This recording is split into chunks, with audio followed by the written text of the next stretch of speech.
now. Okay. Well, welcome all, dear participants, welcome back, and thank you for joining our kickoff event of this semester's lecture series, FAU Against CO2. We are very excited for the following lectures and hope you find it informative and interesting. And before I start introducing our guests for tonight, I would like to explain the lecture's concept too. The lecture in general has been brought up to life by a group of bachelor, master, and PhD students and will handle different kinds of matters related to climate protection. And as a FAU student, you're also eligible to sign up for the exam at the end of the year and gain 2.5 ECTS. The events will be structured as a 60-minute lecture and a 30-minute Q&A. So if you have any questions, please put them in the Q&A section and we will discuss them later. About our guest for tonight, Professor Dr. Christina Voigt. She is a renowned expert in international environmental law and professor of law at the University of Oslo. Professor Voigt has published widely on legal issues of climate change, environmental multilateralism, and sustainability, and is a frequent speaker at international and national events. From 2009 to 2018, she has also worked as a legal advisor and negotiator of the government of Norway in the UN climate negotiations. Professor Voigt is currently co-chair of the Paris Agreement Implementation and Compliance Committee. She's also chair of the Climate Change Specialist Group of the IUCN World Commission on Environmental Law and a member of the IUCN Climate Change Task Force. We're looking forward to your lecture, Professor Voigt. Thank you so much, Nadine. Thanks to the FAU, to the university, and thanks in particular to this initiative, which brings together students from, how many do we have? 1, 2, 3, 4, 5, 6 disciplines at the university to discuss various issues around climate change. I think it couldn't be more important, it couldn't be more timely. And it is definitely a cross-disciplinary issue which requires really all hands on board and all disciplines on board, because I think there is nothing that we do and no discipline that we study that is not affected in one way or the other by climate change or could contribute to solving this problem. Now, I am very pleased to be here today. I've just try to dim the light a little bit. I'm very pleased to be here today, and I am very happy to take any questions that you may have, put them in the chat or ask me throughout the lecture, because I understand that, coming from a legal background may sometimes be a little bit legalistic. I try to turn it down. I try to make it understandable to the audience, but in any case, please interrupt me if there's anything you don't understand or want some clarification, and I'm happy to do so. So talking about FAU against climate change, what is more relevant than talking about and discussing the Paris Agreement? This is the legal agreement that we have currently amongst states that addresses the issue of climate change. And we all know it's a global challenge, and it requires global action because it addresses a collective action problem which has been caused over a long time period by many actors, and the accumulation of the effects in terms of greenhouse gas emissions and the accumulation of emissions in the atmosphere, which increases the concentration of greenhouse gas emissions in the atmosphere, is of course the consequence of these effects. And it can only be addressed and only be solved by collective action as well. Okay, let me try to share my screen. We tested that in the beginning, that should work. And I'll just give a brief outline over the issues that I'll be talking about today.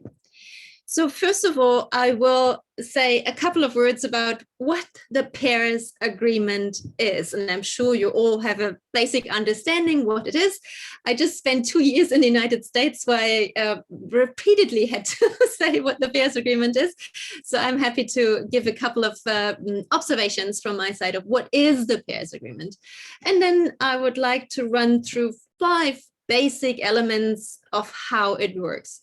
Most of these elements are known, but some may, be new to you. And as Nadine mentioned, I had the privilege to be one of the negotiators of the Paris Agreement. I worked as the principal legal advisor for the government of Norway in the Paris Agreement negotiations, and I suffered through the entire time and was, of course, very happy when it was adopted. But I'm very, very happy to share with you also some insights about how these negotiations were conducted, what happened, and also what some of the provisions in the articles mean and what the history is.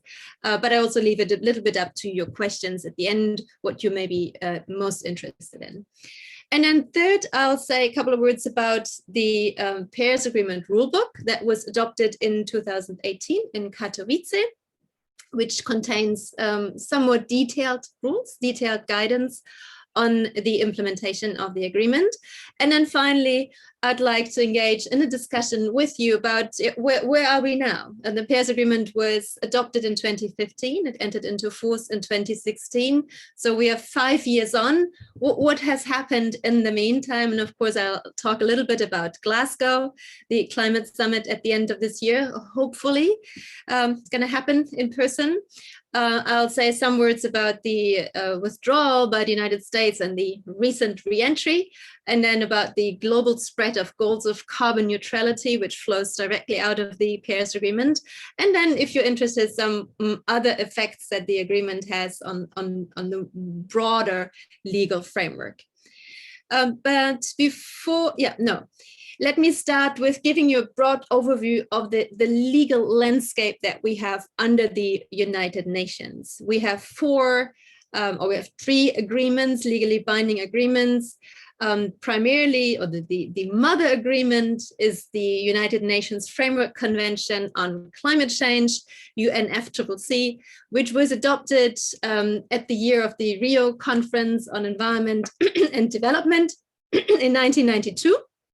And it entered into force in 1994. And it's still in force, and it's still a really important international treaty. It just is not specific enough. It is a framework convention, so it brought together states in the first place to agree that climate change is an issue that needs to be tackled collectively through multilateral responses, but it is not specific enough in terms of having concrete detailed obligations for parties on what they are required to do.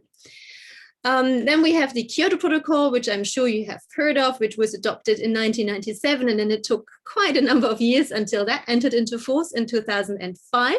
And again, it's still in force. It was designed in a way that it would have consecutive commitment periods. We had a first commitment period that ran from 2008 to 2012, and then a second commitment period from 2013 to the end of last year. Through an amendment, the Doha Amendment, that entered into force at the very last day last year. Why that happened, I can tell you, but it's something that has to do with carbon markets. So if you're interested in carbon markets, I can explain it to you. And then, of course, the Paris Agreement, which was adopted by the Conference of the Parties to the Framework Convention on Climate Change in 2015. And entered into force in record speed in 2016. And before I delve into the details of the Paris Agreement, I would like to show you a very brief video, which was produced by a research organization here in Oslo, which shows how the climate negotiations and the landscape looked like until the Paris Agreement. And then at the very end of my lecture, I have another very small video that looks at how the climate world looks like since the Paris Agreement was adopted. So if I can ask whoever helps me here with the technical background to play the first video.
Okay, so I guess I have to share my screen again. So what we saw was, of course, that climate change is a highly political issue. It is based on finding a shared way forward amongst very diverse countries, very different countries across the entire globe. And they're very different in terms of their historic contributions to the challenge of climate change, but also in their capacities, in their financial, technological capacities to deal with this issue, and also in terms of their development trajectory of where they're headed into the future, in particular when it comes to developing countries. So for many, many years, there have been negotiations, and there was the understanding that, yes, the Framework Convention on Climate Change is good to have, but it doesn't solve the problem, partly because it is not specific enough, and partly also because it primarily contained obligations for developed country only, and that was a division of the world that was carried forward then into the Kyoto Protocol, and again did not solve the issue. So there was the understanding shared by pretty much everyone that a comprehensive agreement is needed that would capture all parties, and there was an attempt, of course, in Copenhagen in 2009 to come to that agreement. And that failed. It was not the right time. It was too early, perhaps, to get to a global consensus.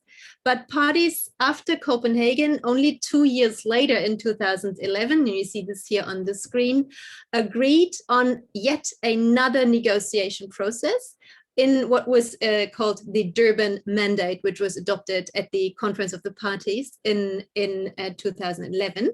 Where they agreed to launch a new process to develop a protocol or another instrument or an agreed outcome with legal force. It wasn't quite clear what kind of legal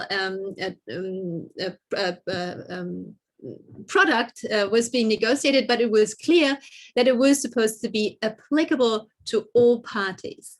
And that should then be conducted over the next couple of years by a particular negotiation body, and agreed and adopted at COP21. And it wasn't, nobody knew in Durban, I was there, that COP21 would be in Paris, but everybody knew COP21 would be in 2015. So they set themselves a 4-year negotiation time to work on a new agreement, which then was to become the Paris Agreement.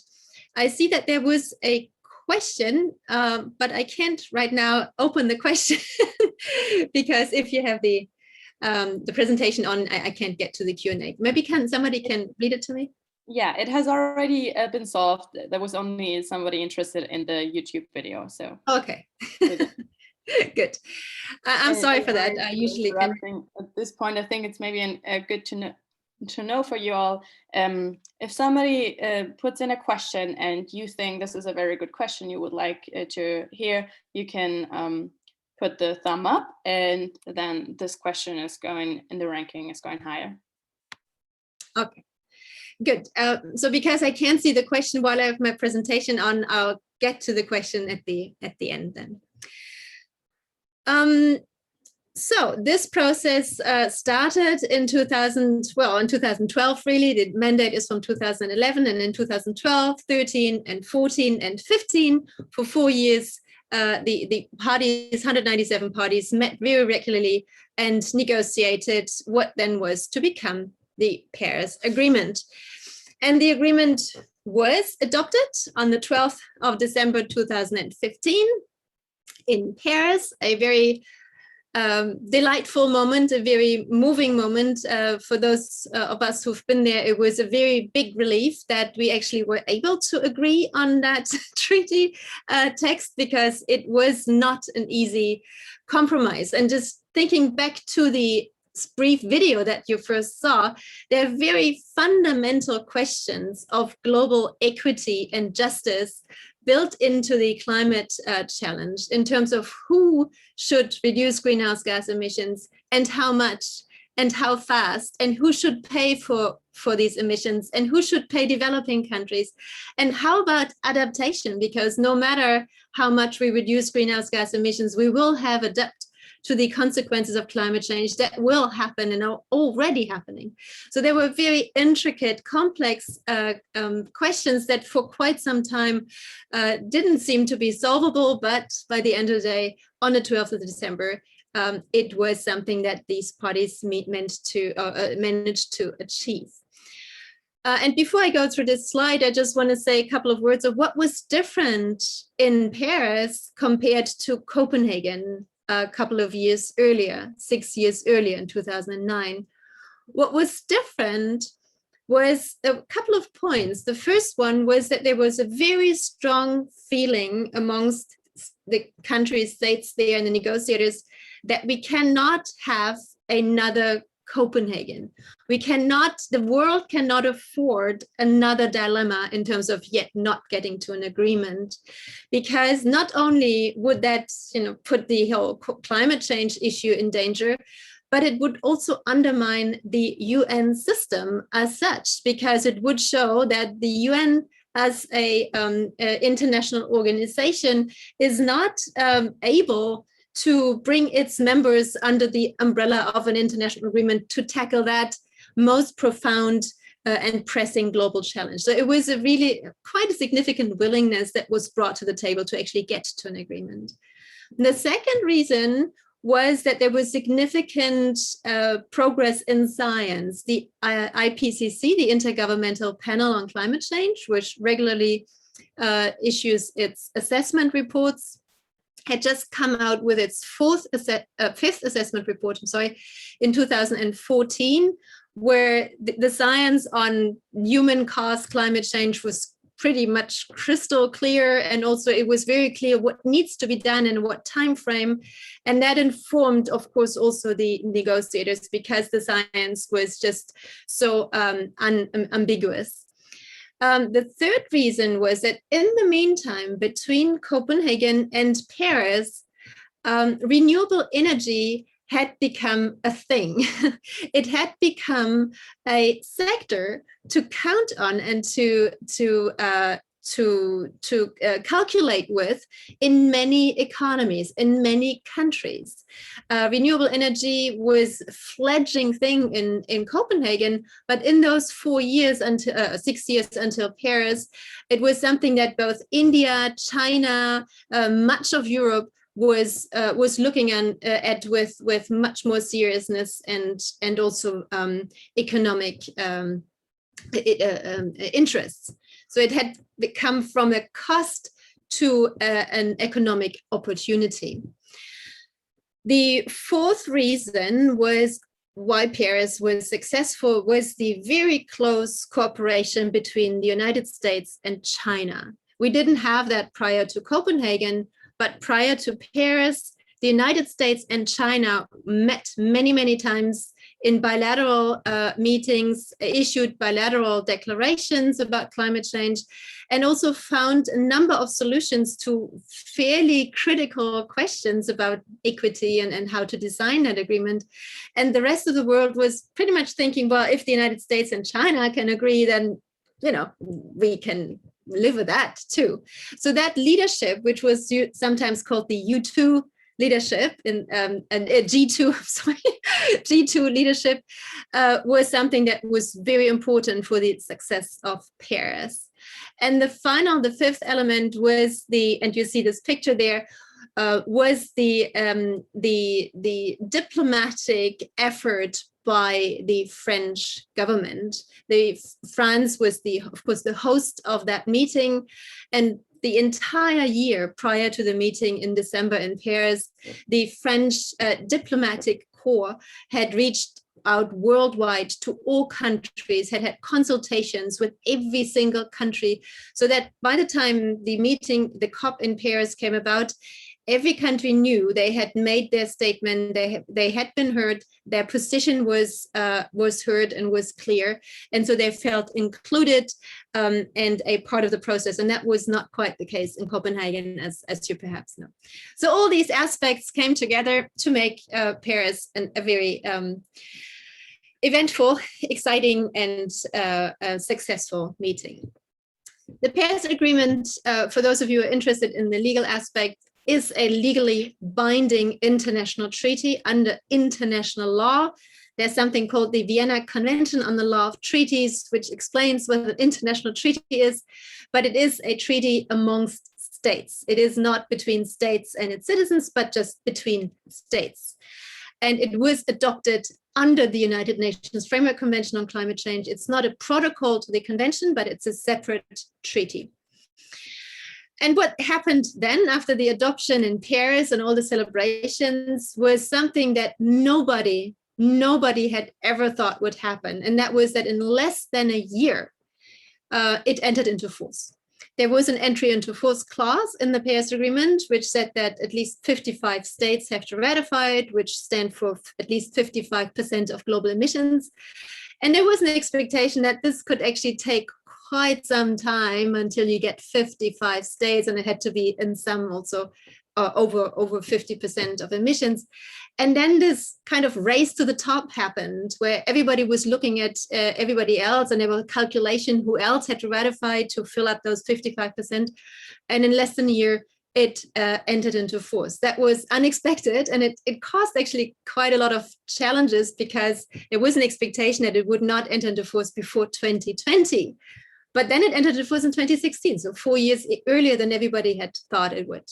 But it was a good thing, because it initiated already quite a lot of momentum. It has currently 191 parties, so it's almost a universal treaty. How many states do we have in the world? About 200, so there are only a couple missing. 190 states parties are members to the agreement, plus the European Union as an economic organization in itself, but also all the separate EU member states.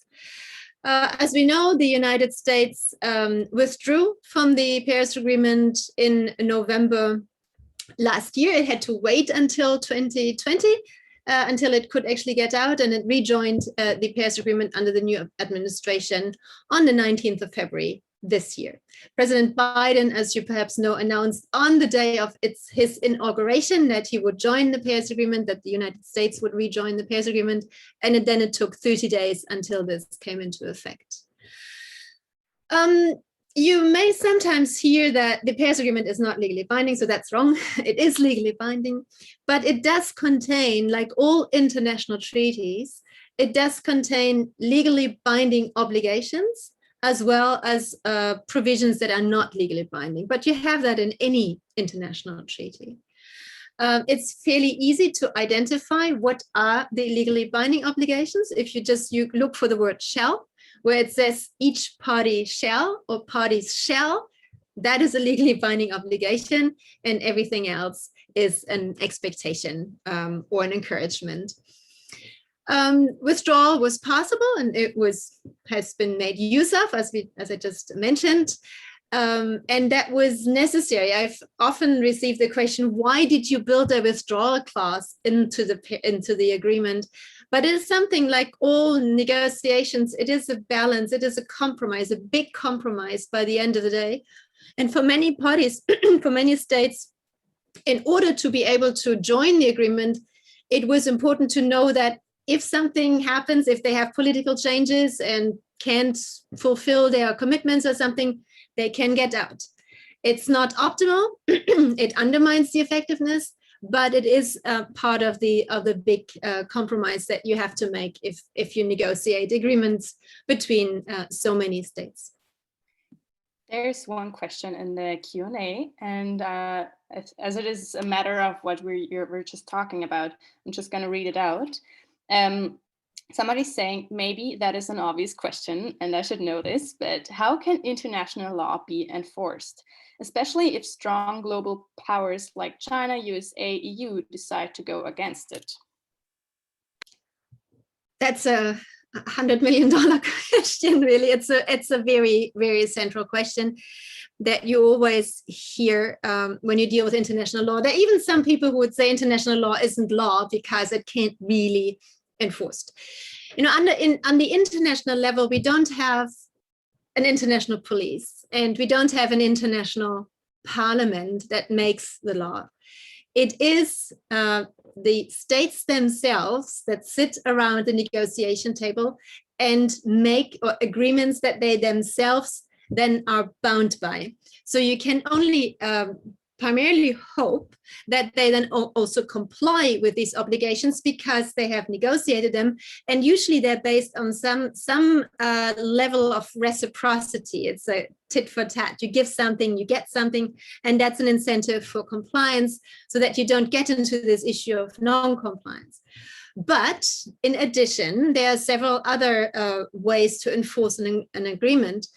In the Paris Agreement, as well as a number of other international environmental agreements, but also other international agreements, you have kind of in-house compliance mechanisms that look at whether parties comply with their obligations or not. And the Paris Agreement has a compliance mechanism, and I happen to be the co-chair of the compliance mechanism. And the role and the function of that compliance committee actually is to review and observe whether parties comply.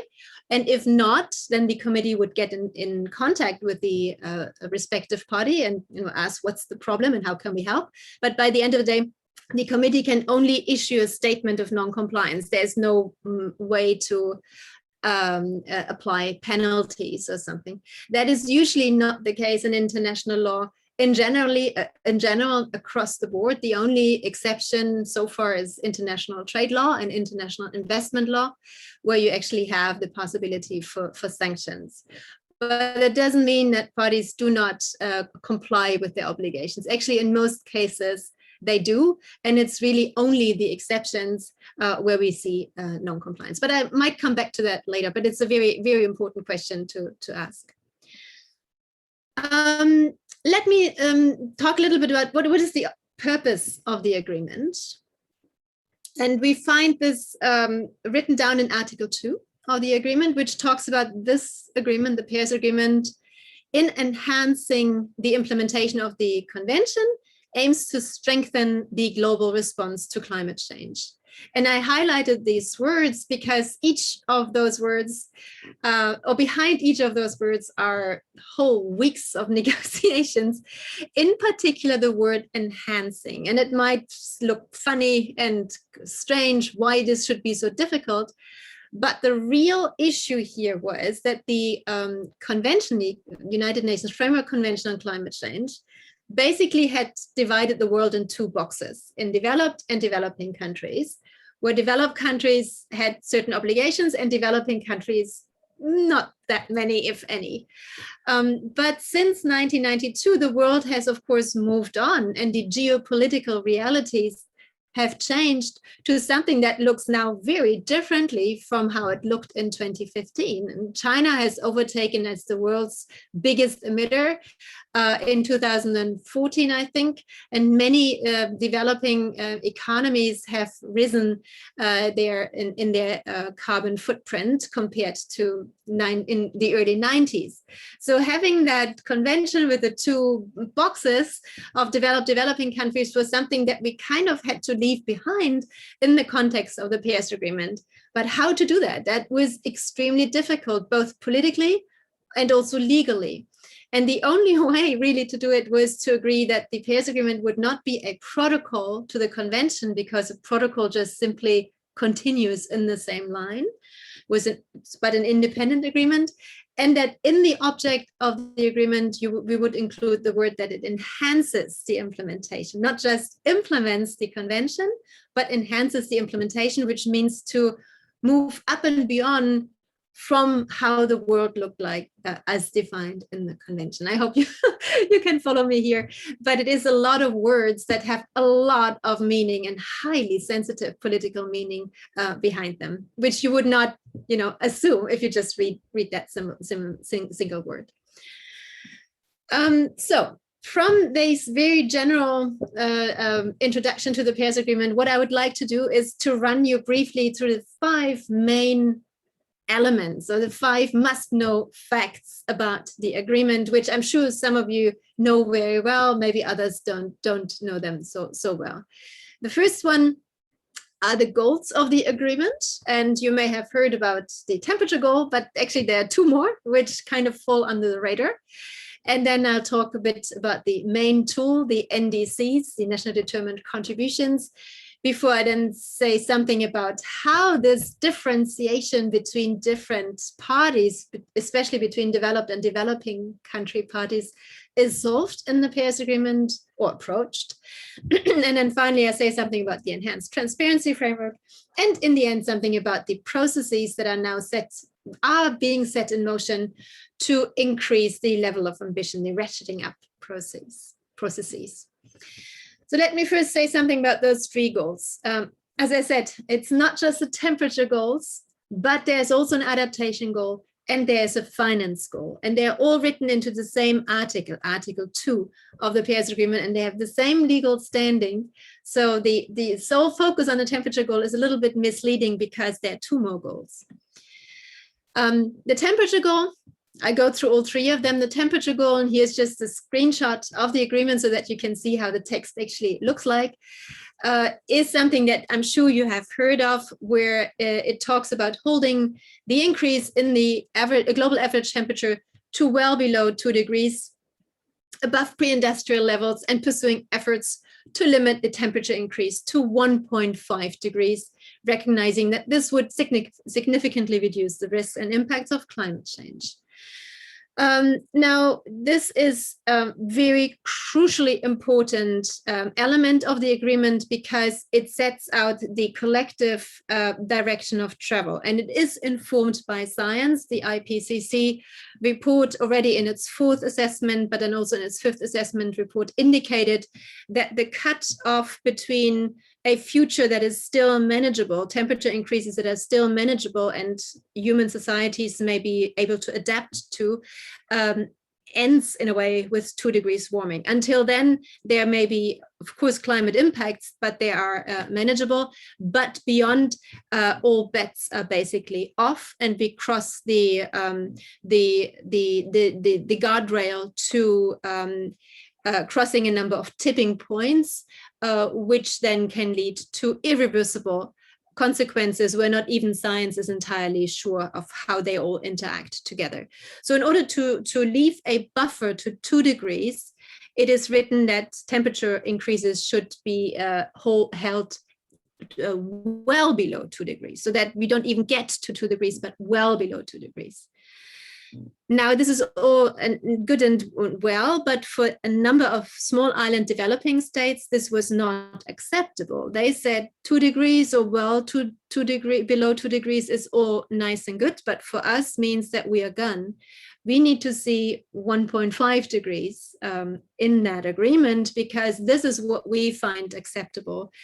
And at the end of a huge political compromise, which involved actually President Obama personally, the compromise is what we have now, where we have these 2 temperature targets included in Article 2. Now, this is not the only place where the agreement talks about what needs to be done in order to keep temperature increases to well below 2 degrees. We also have Article 4, which in my view is a very important provision, because it actually says what exactly are the steps that would lead the world to meeting that temperature goal.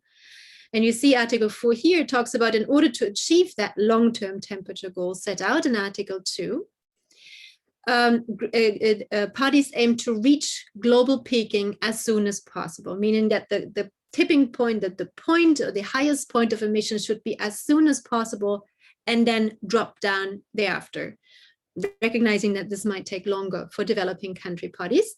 So tipping or peaking as soon as possible, and then undertake rapid reductions thereafter, and so as to achieve a balance between anthropogenic emissions by sources and removals by sinks in the second half of the century. And this balance between emissions and removals is just another word for global climate neutrality. Net zero emissions, which now is a buzzword, but we had it in the negotiations already of Article 4, but it wasn't yet like a currency, a term that states could relate to. So the only way to get net zero emissions or climate neutrality into the agreement was with this formulation of balance between emissions and removals, but it means exactly the same. So this is important to know, that this is not something that the IPCC report just gave us in the 1.5 degrees warming report from 2018, but it's already in the Paris Agreement and therefore has legal status. As I said, there are 2 more goals. The second one is an adaptation goal, which talks about increasing the ability to adapt to the adverse impacts of climate change and foster climate resilience and low greenhouse gas development. And the third goal is, in my view, one that is going to be more and more important in litigation and court cases, which talks about making finance flows consistent with a pathway towards low greenhouse gas emissions and climate resilience development. And this provision in Article 2 is now being used in a number of climate litigation cases to make, for example, investment decision by banks or by companies, aligning them with the Paris Agreement goals towards a low greenhouse gas emission development, because parties have committed to this goal also for the financial sector, and it is something that is legally binding. The second aspect that is like the backbone, the very core of the Paris Agreement, is the obligation of parties to prepare, communicate, and maintain successive nationally determined contributions, NDCs. Each party shall do this, and here we have this provision where it says each party shall, so this is a legally binding obligation on each and every party. But the obligation is only to communicate or to prepare, communicate, and maintain an NDC, but not to fulfill it, because the content of the NDC, the target, the number that parties put into it, is not legally binding. Binding is only the requirement to submit an NDC to the United Nations. This is a big, big compromise. This was primarily necessary to accommodate the needs of the United States. I can explain to you, if you're interested, why that had to be. I'm happy to come back to it, but this is what we have, a big compromise. Now, developed countries have to have economy-wide absolute emission reduction targets, basically one number, like the European Union, 50 or 55%, while developing countries have all sorts of different types of targets. And in addition, there is a requirement in Article 4.3 in the Paris Agreement, and parties have to put forward an NDC every 5 years. So 2020, 2025, 2030, and so forth. And that's also a legal obligation. And in addition to that, there is the requirement in Article 4.3 that each time parties put forward a new NDC, it will present a progression compared to the previous one. This is absolutely crucial to understand in order to understand what the Paris Agreement is meant to achieve. It's like there's continuity in submitting new NDCs every 5 years, and every time the NDC has to progress beyond the previous one, meaning it has to have a higher level of ambition in its targets and reflect its highest possible ambition. And I can tell you that these words are now being litigated all over the world. There is a case which was launched only today in Brazil, where youth organizations have brought a case against the government of Brazil, saying that their updated NDC, which was communicated in December last year, does not have progression and thereby violates the requirement as it's written down here. And this is, in a way, how the landscape of NDCs looks like. This is from an article that I have written here. They are all very different. We have, for example, on the very left side, we have for least developing countries, strategies, plans. They don't really have to have an NDC, they just can put forward certain actions. And then we move along the X line where we have developing country parties. These are the red squares, which can lie at very different levels of ambition. And then all the way to the right, developed countries, the green triangles, which also, they have to have economy-wide reduction targets, but they can differ drastically in their level of ambition. And we only have so far one developing country party, and that is actually Brazil, which is in the last category, which already has an economy-wide absolute reduction target. Every 5 years, I already mentioned that. And this is in the way the core function of the Paris Agreement, where we have NDCs that were communicated prior to 2020, but for most parties, they started to be implemented last year. NDCs that go over 5 or 10 years, and then there's a requirement to have a new NDC in 2025, every 5 years, and a new NDC in 2030. And in between every 5 years is what's called a global stocktake, which the first one is going to be in 2023, and then the next one 2028, and then again every 5 years, which takes stock of the collective progress of all parties. And the idea is that every 5 year an NDC, every time an NDC is put forward, it has to go higher in its level of ambition to comply with the principle of progression, reflecting the highest possible ambition, but also being informed by the outcome of the stocktake. So these are these processes which are meant to ramp up ambition over time to where parties need to be collectively by 2030 and then 2050 and so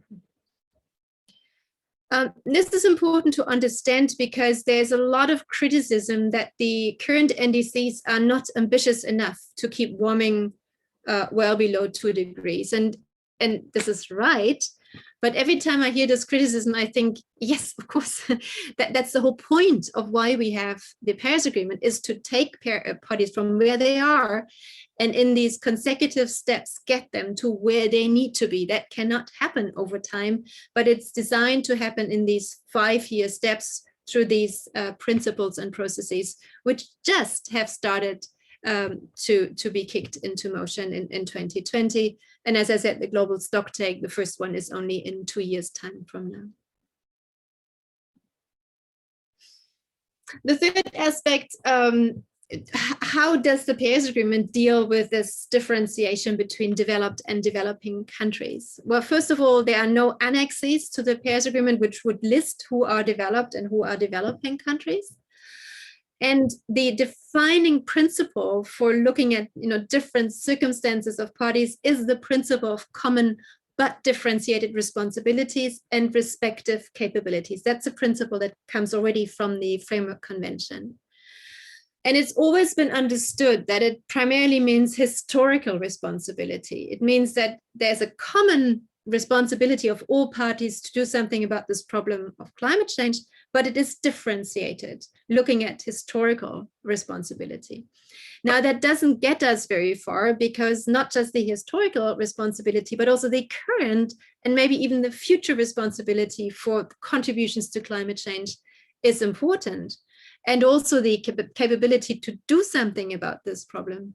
So what happened in the context of the Paris Agreement was that this language highlighted here in red was added, which means that this principle needs to be seen in the light of different national circumstances, which basically means that different parameters can be applied to differentiate between parties, not just historical responsibility, but also level of development, GDP, technological changes, and so forth, so that the question of differentiated responsibilities can be answered or looked upon based on a wider range of criteria and parameters than just simply historical responsibility. That was a very, very important compromise here, actually based on an agreement between China and the United States, and that solved a huge negotiation problem. What we do have is that primarily all the main obligations under the Paris Agreement apply to all parties with very little differentiation. You see, each party shall, all parties shall do different things. So there is no differentiation in terms of developing countries shall do that, developed countries shall do that. It's pretty much every single party shall do the same. And then there is some differentiation a little bit further down, as you see, where it talks about developed country parties shall. And this applies only to the finance obligation, or the support obligation, support in terms of finance, technology transfer, and capacity building, which needs to come from developed countries to developing countries. And that is something where we still have the differentiation between developed and developing countries, where they have very different legal requirements. The fourth aspect is the very, very strong focus on transparency. And this is in a way counterbalancing the fact that the NDCs, the content of the NDCs is not legally binding. There is no review mechanism for the NDCs under the Paris Agreement. There is no process that looks at whether the NDCs are ambitious enough, whether they are good enough. That was not possible. But what we have, on the other hand, is the obligation of parties to be as transparent and open in terms of how well they are implementing their NDCs and achieving them. This was necessary to create trust, to create confidence, but also to give a certain degree of flexibility. Now, what needs to be reported, and I think I have this on the next slide, I just hop over the last 2 points and I come back to them, is that each party every other year, but only starting in 2024, so we haven't seen this yet, has to submit what is called a biannual transparency report, a BTR, every other year.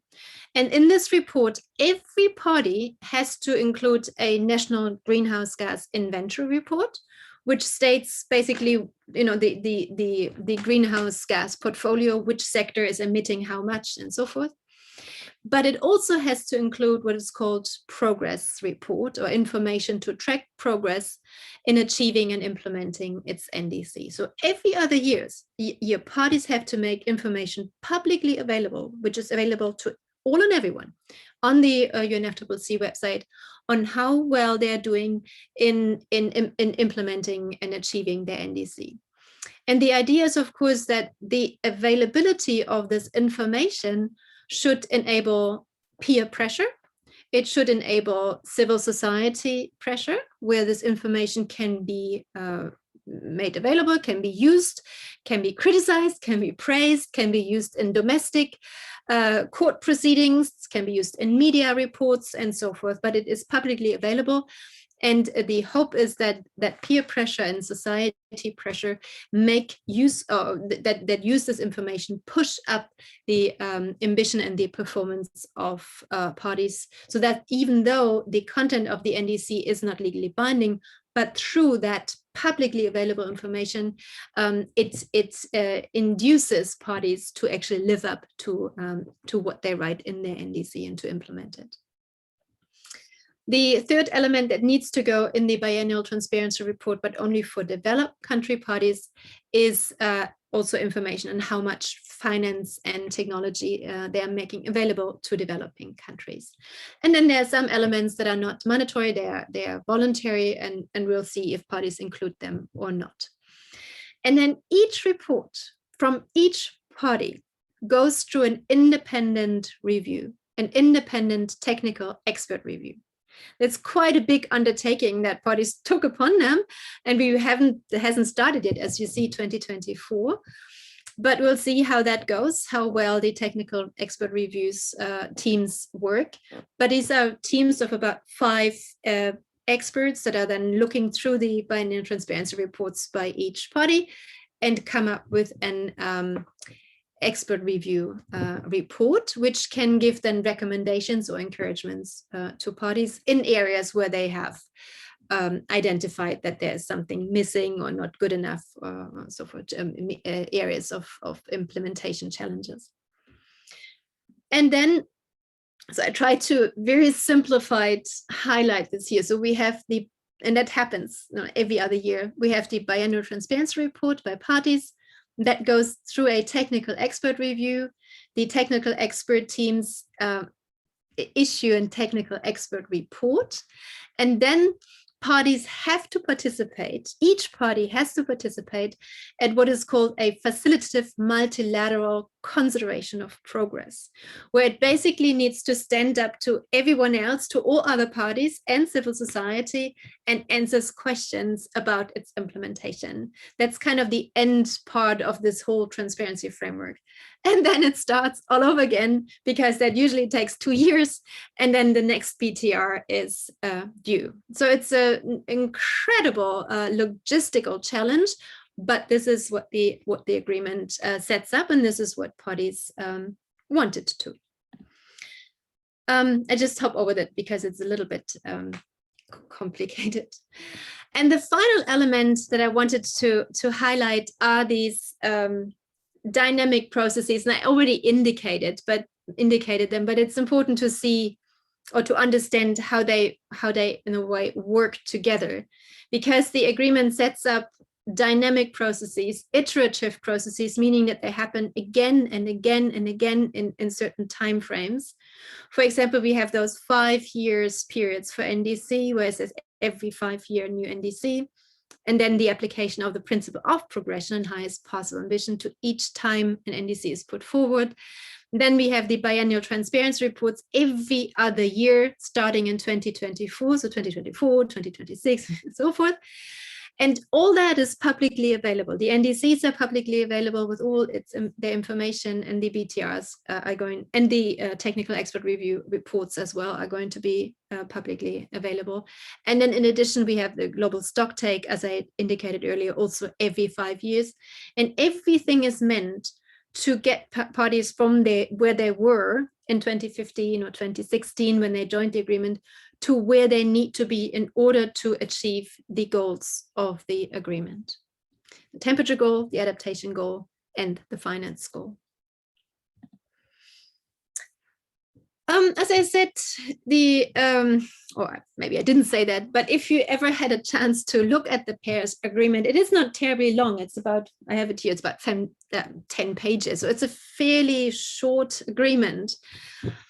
And it contains a surprising lot of detail, but not all detail that is necessary to implement effectively the agreement. That was clear to us negotiators because it just wasn't possible to agree on every single detail in Paris.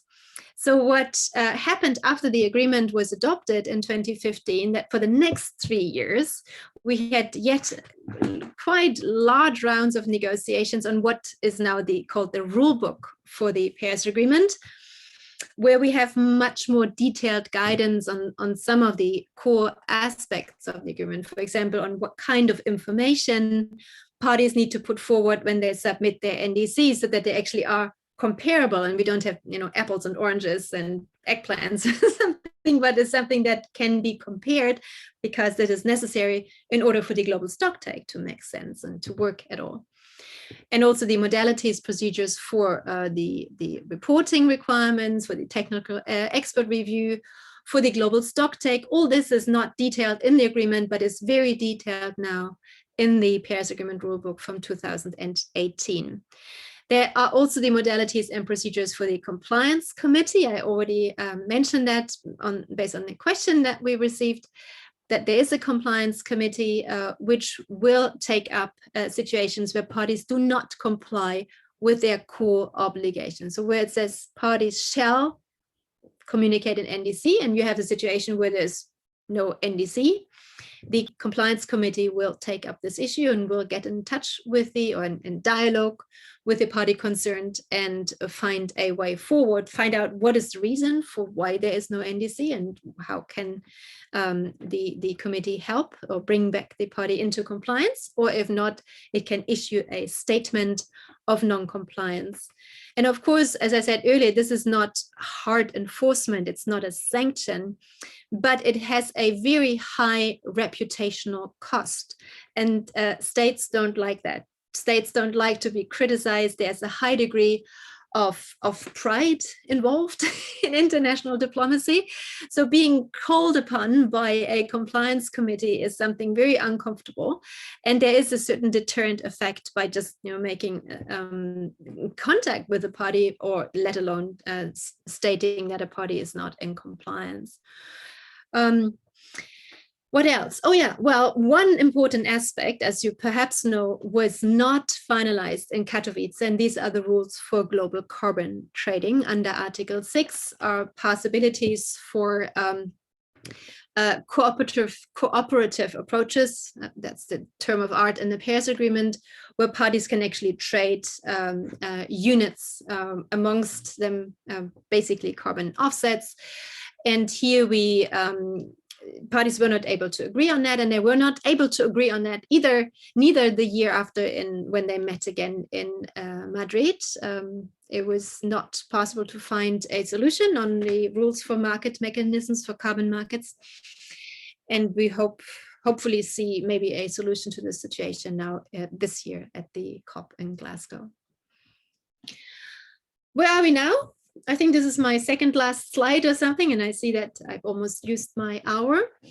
As I already mentioned earlier, we had the example of one important party to withdraw from the agreement, which was quite interesting because former President Trump announced already in 2016 that he intended the United States to withdraw from the agreement, but he had to wait for 1 year after the entry into force until he could actually send this official letter of withdrawal. So he could only send it in 2017, and then he had to wait for 3 years until the withdrawal became effective. So it only became effective on the 4th of November in 2020. And the interesting thing about this is that he was very critical of the Paris Agreement, but he nevertheless complied with the rules, at least for withdrawal, when going through this withdrawal procedure.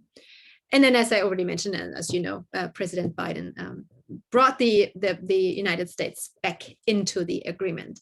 And what is now the next big thing, as you may know, is the climate summit, which is hosted and organized by the United States on the 22nd of April. What is that, next week?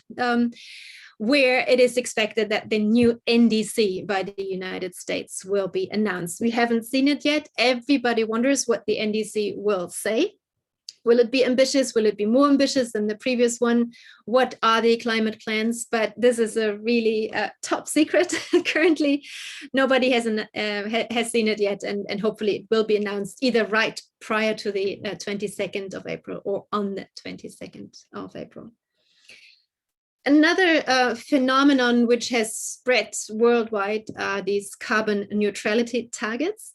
They are not in the NDCs, because the NDCs are really only for the next 5 or 10 years. And there we have targets around 30, 40, 50% of reductions. But many countries have come forward with mid-century targets of carbon neutrality. As you know, the European Union wants to make Europe the first carbon neutral continent by 2050, and the current Green Deal elements aim at this, and Norway is following suit over here. The same for many other countries, and China indicated that they aim for carbon neutrality in 2060. 10 years later, China never had set any targets prior to the announcement of carbon neutrality. But this is really a very interesting development, partly based, as I said, in Article 4 of the Paris Agreement, which talks about balancing emissions and removals by the middle of the century.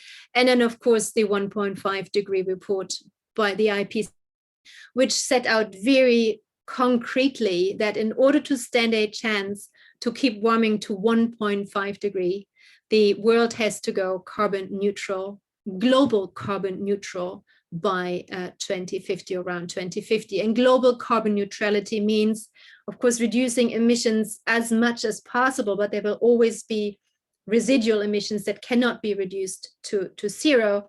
So they have to be balanced out by increased removal so that the net sum is zero. So net zero, a global net zero emissions, and something that applies to the entire world.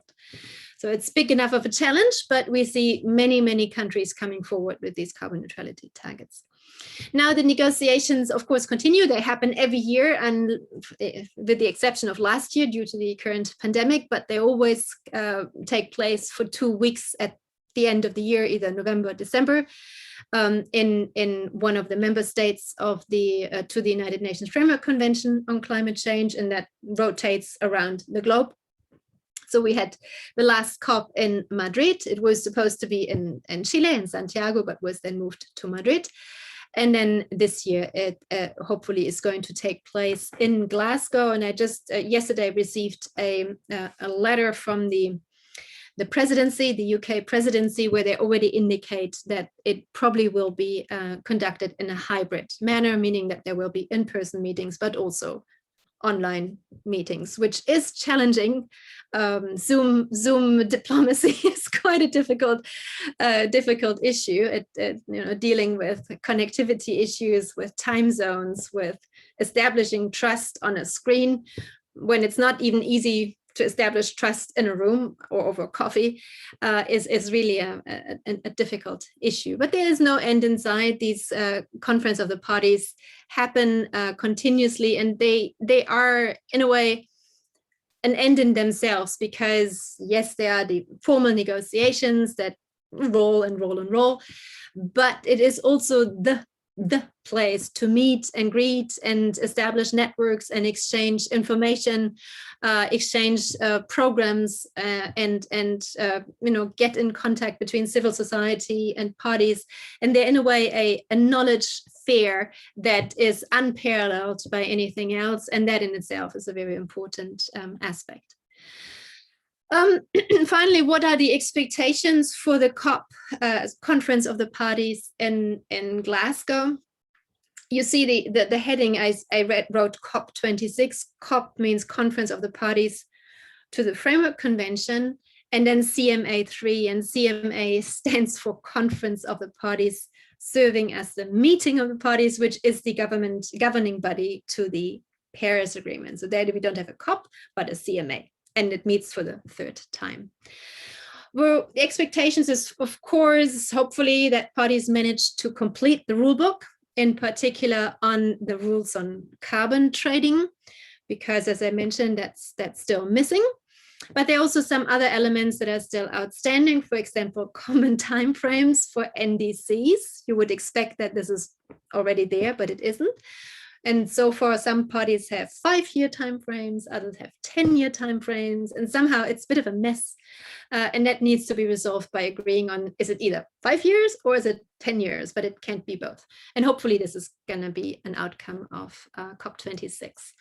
And there's some technical issues around common reporting tables for the biennial transparency reports and for the technical expert review reports. The second expectation, and you perhaps have heard about it, is that there is a request. It's not a legal requirement this time around. It's a requirement in 2025. But there is a request to parties to come with updated or enhanced NDCs, depending on what kind of timeline they have, come up with an updated new NDC or an enhanced old NDC. And so far, not terribly many parties have done that. Not very many parties have put forward an NDC at a higher level of ambition this year or last year. That can partly be excused or explained with the current pandemic, but also political willingness. But there is an expectation that maybe many parties wait for the COP in Glasgow to come forward with their next and higher level NDC. And there's a very strong push, of course, by civil society, but also parties amongst themselves to come forward with updated or enhanced NDCs. The compliance committee on which I serve still needs its rules of procedure. It has a lot of guidance, but the procedural rules are still missing. They're also supposed to be adopted in Glasgow. And with the adoption of those rules, the committee is ready to rock and roll, I guess, hopefully. But so far, we're still waiting for the procedural rules.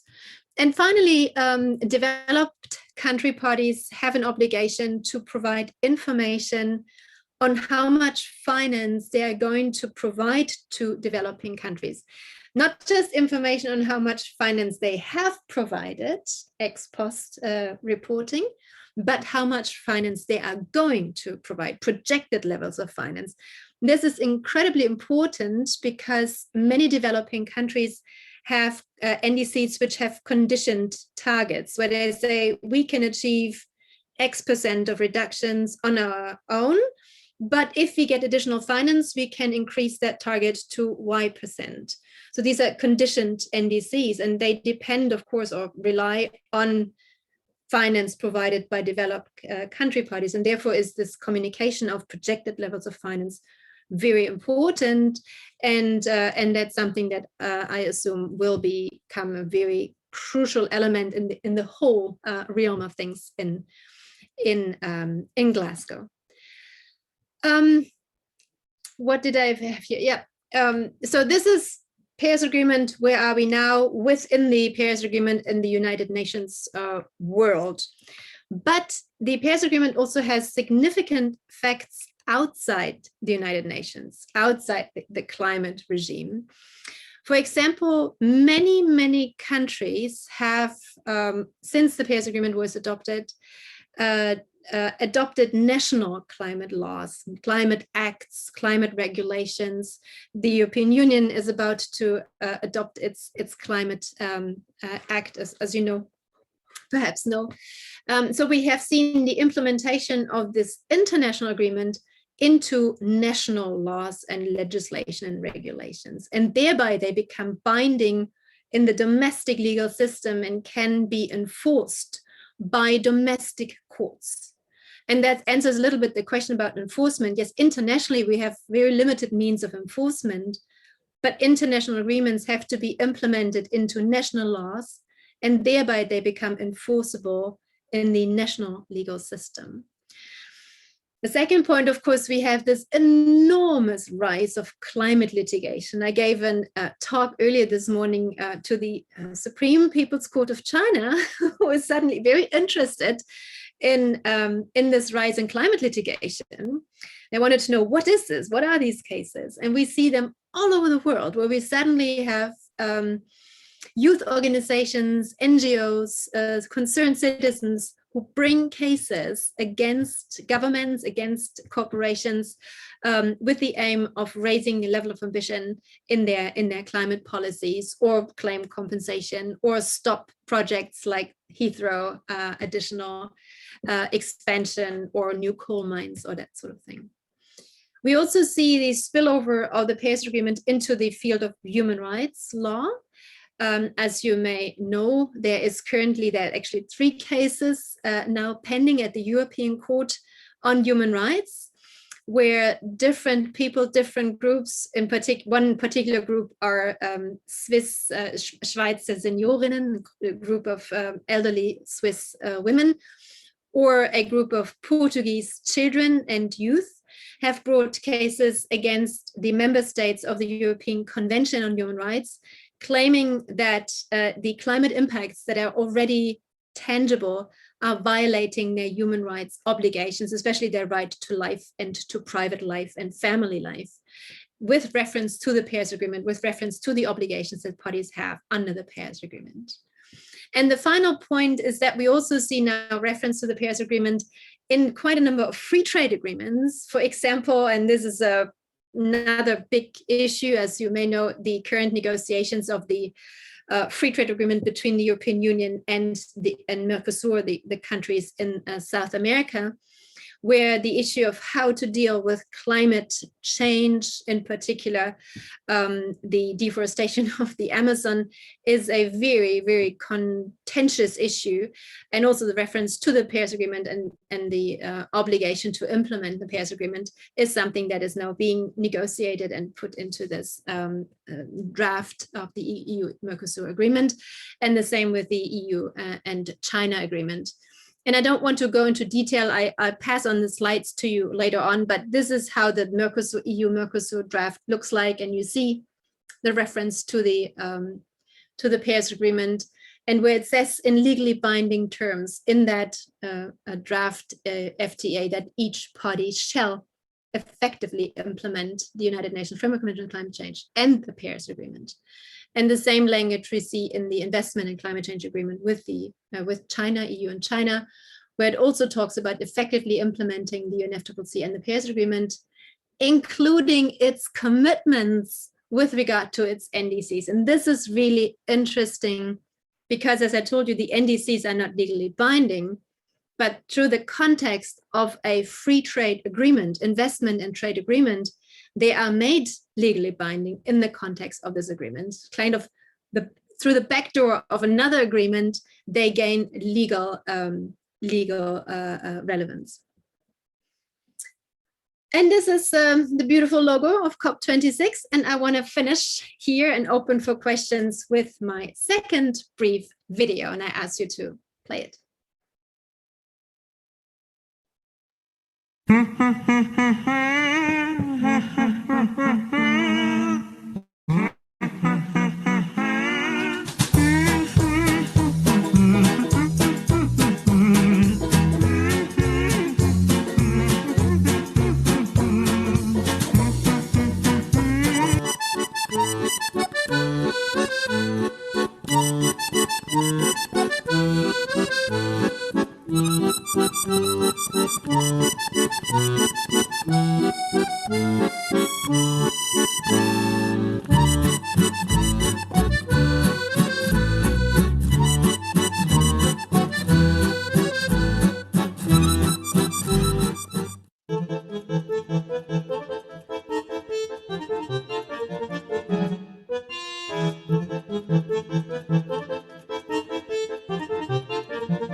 Oh, well, thank you very much for this interesting lecture, Professor Voigt.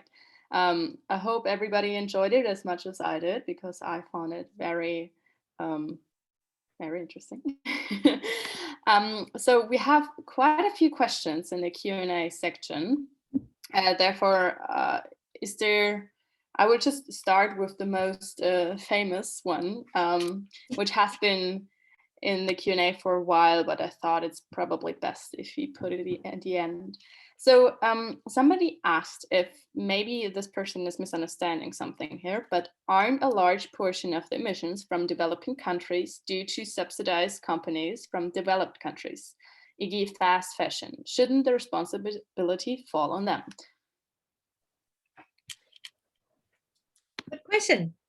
Now, under the, I mean, this is probably right. Many companies, European companies, Western companies operate in developing countries and of course cause quite a lot of emissions there. But it's also the other way around, that we have, of course, products that are produced in developing countries that are consumed here, where we have to ask, who has the responsibility for these emissions? Is it China producing all these goods, or is it the Europeans consuming all that? Now, this is under international law, as it stands now, we have what is called the territoriality principle, the principle of you are responsible for what happens on your territory, which is, the country mass within your borders, basically. And this is what you're responsible for. You're not necessarily responsible for something that happens extraterritorially, for companies that operate outside your territory, or for products that are produced somewhere else, but that you only consume. So under the Paris Agreement, this is not captured. Every single country is only responsible for what is emitted on its own territory. And if it's international companies that conduct businesses, then it's still the country, the host country where this is happening, which is responsible for these emissions, because it could actually regulate and have a cap on it domestically, which is not so easy. Now, there is a big discussion currently, as you may have heard about, within the European Union, of how address emissions that are caused somewhere else, but that are related to products that are consumed within the European Union. And that relates to a new instrument which is called CBAM, and that stands for Carbon Border Adjustment Measures.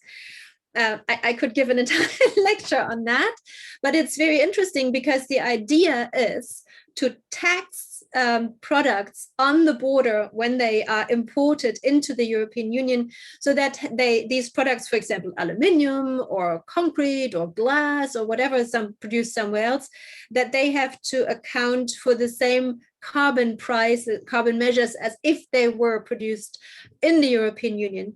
And the idea is, of course, to prevent that companies go somewhere else and produce those products cheaply, for example, let's say in India or in Pakistan, and then import these cheaply produced products into the European Union, where they can then have to compete with products produced in Europe. So in order to level that global playing field, the European Union is now trying to install that carbon adjustment border measure. It's a very complicated issue, and I think we're probably going to hear more about it. But several countries worldwide have already raised their criticism, saying, oh, this is extraterritorial implementation of European measures, and you shouldn't do that. But from a climate perspective, it probably makes a lot of sense, but we'll see where this goes. Thank you. There is one more quite interesting question from Alex.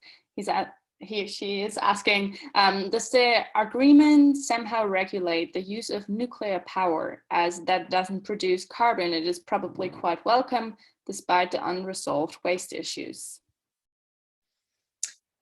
The agreement is sector neutral. It doesn't regulate any particular sector, including the energy sector. The only sector which receives a bit of a special attention is the forest sector. because that has a lot of particularities, but it doesn't address any particular power or energy source or sector specifically. It only sets that overall target for everyone. And how parties get to what they put in their NDCs is pretty much up to themselves. And there are a number of parties who include nuclear power in their NDCs, saying that they might switch to nuclear power and thereby reduce fossil fuel based power generation based on coal or oil. Now, this is, of course, outside the scope of the agreement of dealing with the risk connected to nuclear power, but in the short term, and even science is here a little bit divided. I'm not arguing for or against a nuclear power at all, but in the short term, in order to switch from fossil fuels to renewables as a transition, in a transition period, maybe nuclear power may be needed because it is emission free, but it is absolutely not desirable to build on this in the long run. But this is what many scientists seem to indicate, that there may have to be a transition period which is more based on nuclear power before we can build up the capacity in the renewable sector to the extent it is needed. Okay, thank you. There's one other question I got sent by in a chat. They're asking, how can one find out when FMCP is happening and how to participate as a public person?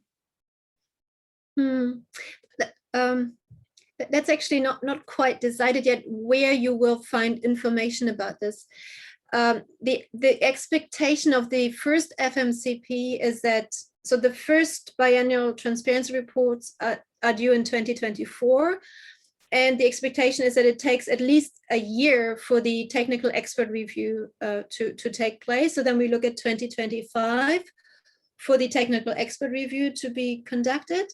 And then afterwards, the first FMCP will take place, which probably, in my guess, would be in 2026.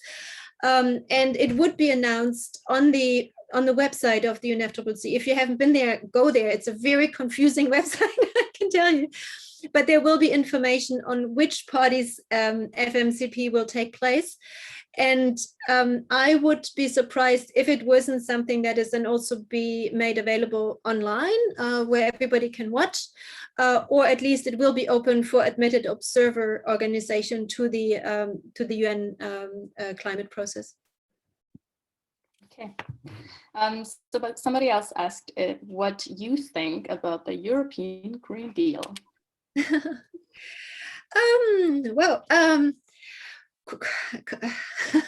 Well, what do I think? I think it's actually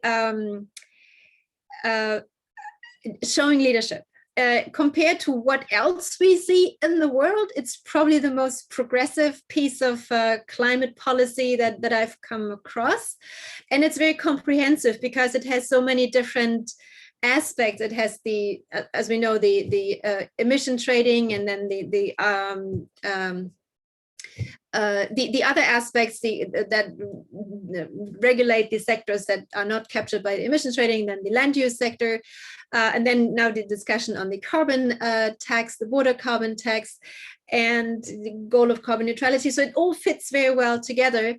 The only concern I have is that in order to reach global carbon neutrality in 2050, it is not enough that the European Union reaches carbon neutrality in 2050. The European Union has to get carbon neutral much earlier than 2050, because we need to give other countries that may take longer to get to net zero by 2050 also the chance, which means that developed countries who have the means, who have the capacity to cut emissions to net zero earlier, have to do it quicker and deeper in order to get the world to carbon neutral by 2050. Okay, thank you very much. Sven was asking, do you think individual claims in national courts or human rights bodies like UN and regional HR courts can be used to hold non-compliant states accountable and lead to change in politics? And how can the Paris Agreement support these cases? Additionally, he added, as you mentioned, the rise of climate litigation, isn't there the danger that courts might be quite reluctant to actually judge national climate politics due to the fact that the causality is quite difficult to prove in climate cases, and courts are usually quite reluctant to demand certain politics. Usually the measures are more compensations for violations. Yes and no. It's a whole basket of what we call climate litigation and many different types of cases. What we've seen is, for example, cases like the agenda case in the Netherlands, or the Grand Sud case in France, where the intention by the claimants is to raise the ambition by the government in their climate policies. And both of these cases were successful, and they were based on constitutional provisions in addition to a lot of other things. If you look at the agenda case, it's a whole host of legal bases that was just used to justify a general duty of care to do something more on climate change. So sometimes judges and courts become, how can I say, incredibly innovative. They use established rules, established legal bases, but in a new way. And by the end of the day, it really depends on the courage in a way and the knowledge by the judges and by the courts. But there is currently a legal debate, networks amongst judges where they actually look at each other and talk to each other and learn from each other. And we see actually more and more courts being rather progressive than just letting those cases go. I mean, other than the Norwegian Supreme Court, who wasn't quite so progressive. That was like a negative footnote in this whole thing. But what is the effect of these cases? Many of these cases are strategic. They're not just aiming at this one case, but they have wider repercussions on policies, on pricing mechanisms, on responsibilities. We've seen that time and time again. And it's actually a very interesting, fascinating development. Just within the last 5 years or something, there's this massive increase of cases. But the very few deal with the question of causality, as you indicated, because there is, to my knowledge, almost no case except the one by the Peruvian farmer against RWE in Germany, which no case that deals with climate damages and compensation for damages. That is where causation comes in, because you have to look at who causes that damage and then has a compensation responsibility. Most of the cases go about, raising ambition, being more progressive, those cases against companies are about consumer protection, misleading advertisement, transparency, and that sort of thing. But the case by the Peruvian farmer against RWE is really interesting, and it hasn't yet gone through the entire German judicial system, but it's the Peruvian farmer who claims that RWE, the German power company, is contributing through its greenhouse gas emissions to climate change, which in its home country in Peru and high in the Peruvian Andes has led to the melting of a glacier. And that glacier is threatening a small village where this farmer is living with his family. And there we have damages and a damage claim. But we haven't seen the end of this case yet. Okay, thank you so much. So I think this is going to be the last question. All the other questions, there's quite a lot. You offered earlier to maybe look through it if there is a question that is very important. We can still move it forward to Professor Voigt, and she offered to answer all the questions that are still open. Some of them. Whatever you have still time for. But the last question here would be, I would like to know your professional opinion on the legitimacy of NCR numbers. How certain can we be of them being legitimate? And another question would be whether or not you think that livestock and fishing are an issue that is properly included in these types of agreements and are presented enough throughout all these nations. Oh, he said, not NCR, but NCD. Sorry, the NCD numbers. And NDC, the National Determined Contribution? I have to make sure that I get the. I guess so, but I'm not sure, to be honest. That's just what I guess it's probably National Determined Contribution. I don't even know how do you call this in German? National Determined Contribution. National bestimmter Beitrag. I don't even know. They have a very different acronym in German. How sure we can be about, did you say the accuracy? I can't see the question, but was it the accuracy of the NDCs? No, the legitimacy. Legitimacy. That's a difficult word. Yeah, I mean, what is the legitimacy of the NDC? I mean, they're nationally determined. So this is the starting point. Parties pretty much can put in their NDC quite a lot of things that they seem fit in accordance with their national circumstances. There is some guidance internationally, as I said, on the question of the demand of progression and highest possible ambition. And there is guidance on information that has to come with the NDC in terms of what is your reference year, which sectors are covered, what is your baseline, what kind of measures are you intending to implement. So these are like headings that every party now needs to fill out so that we have some sort of, as I mentioned, comparability. But we have very different NDCs, and I can actually only encourage you to have a look at them. They are on the UNFCCC NDC registry website, where, for example, China had for long is still an intensity target for their in their NDC, meaning that they're aiming to reduce the climate intensity for their GDP output. So there is no percentage of emission reduction, but intensity in relation to GDP, which is very hard to compare, for example, with the 55% target of the EU. Is like, how do you compare an intensity target with an absolute emission reduction target? But still, this is what we have because it is left to parties to put in there. Or India, for example, has half a page about yoga, which is interesting. Nobody really saw that coming. And some have very short NDCs, just half a page, and others have, a half a book that is being published. But I think over time, because it's a fairly new process, it really only started a couple of years ago, but it's supposed to happen every 5 years. I think over time, parties will probably see a benefit in doing kind of the same type of NDC so that it becomes more manageable for them in domestic processes, but also in these international processes when it comes to taking stock of where we are. But in terms of legitimacy, it's very hard to judge on that because, as I said, there is no review mechanism in under the Paris Agreement for the NDCs. It's only for the transparency then on the implementation of NDCs.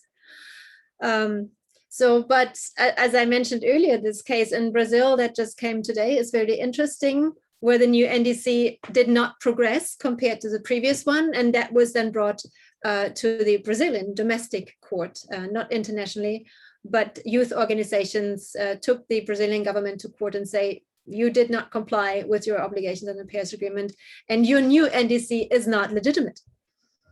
But we had to see what the court said.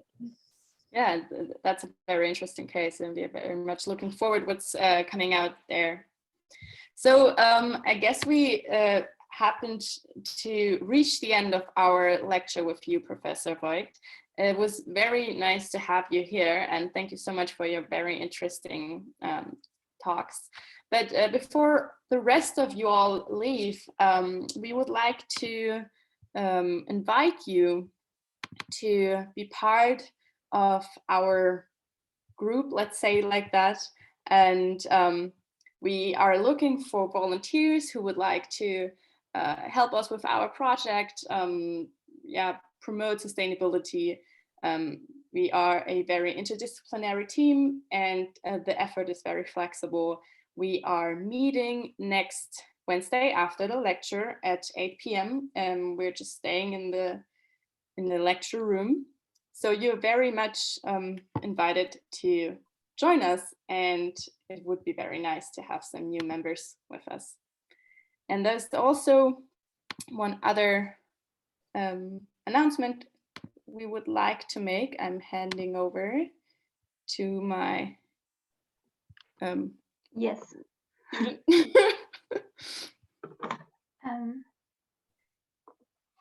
Yeah, we also have an art contest going on from the ÖkoRef right now. It's called Scream for Climate Art, and it's going until the 13th of April, and we'd like to have you participate. There's only 3 things that we want or we need. The art can be anything, so it can be singing, dancing, drawing, acting, whatever.